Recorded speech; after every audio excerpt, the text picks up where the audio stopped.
Good afternoon again, Year 4. Thank you for joining me for story time. So this story is about how I met Mummy Sheep and Baby Sheep. So it was about 5 years ago when we met. What's that, Baby Sheep? Seems a lot longer. Well, both Mummy and Baby were hired to play extras in a film called Babe. And they were commended in particular for their ooh and ah lines from the fireworks scene. Mrs. Hoggart, who they lived with at the time, was so impressed by their professionalism, she nominated them for the Noble Sheep Award. And you won, didn't you? However, fame comes with a price, and the publicity and being followed everywhere by the paparazzi was a bit too much for you two, wasn't it? Even when they went out for lunch, other diners would say hello to Farmer Hoggart. Or, oh, Baby Sheep, just do that line again from the film. Ooh, ah.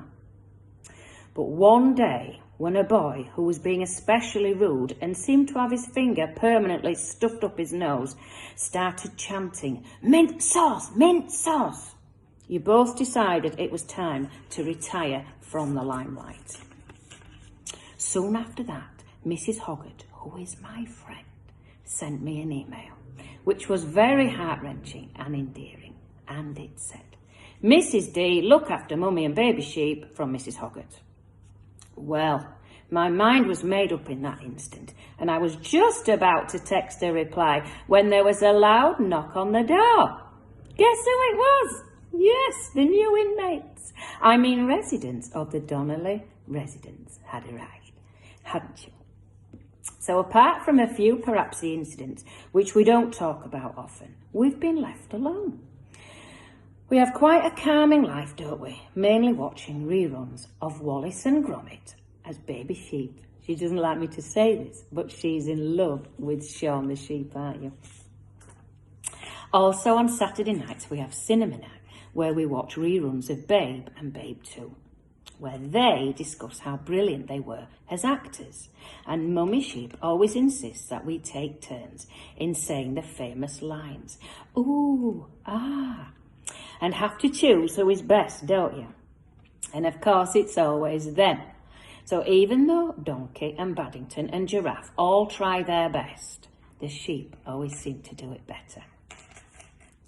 In fact, the only incident while they've been living with me, what has been a little bit upsetting, was when Baby Sheep had a bit of an accident.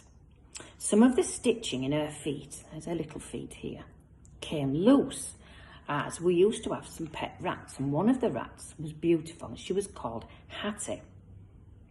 And she thought always that Baby Sheep's feet smelled so delicious that she used to nibble them. And Baby Sheep was giggling and laughing that much. She didn't realise that her feet, the felt in her feet, were unravelling. Anyway, my mother came to the rescue just as she had done before. She'd just taken delivery of her third pair of false teeth. So she was able to use the false teeth to crimp the edges of Baby's felt feet again to make the edges nice and neat.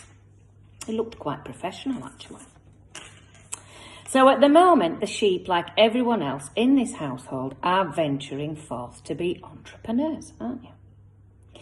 So they want to make an exercise video for bums and tums, because Mummy Sheep says that that's the problem area for lady sheeps when they get a little bit older. So they're going to create a sheep line dancing video. Apparently, making exercise videos are what famous actors do after retiring from the limelight, so they tell me. So you practice every day, don't you, from 11 till lunch in their bedroom to come up with a routine. All we can hear downstairs is lots of oohs and ahs to music, so I expect those lines will be featuring in the video too. So Year 4, wish them luck. I'm sure they think that the videos will be flying off the shelves by Christmas. They think it's going to be the #1 exercise video of 2020. We shall see. Right, you two, yes I know. They want to go and eat the Mint Imperials now, so I'll say goodbye for now.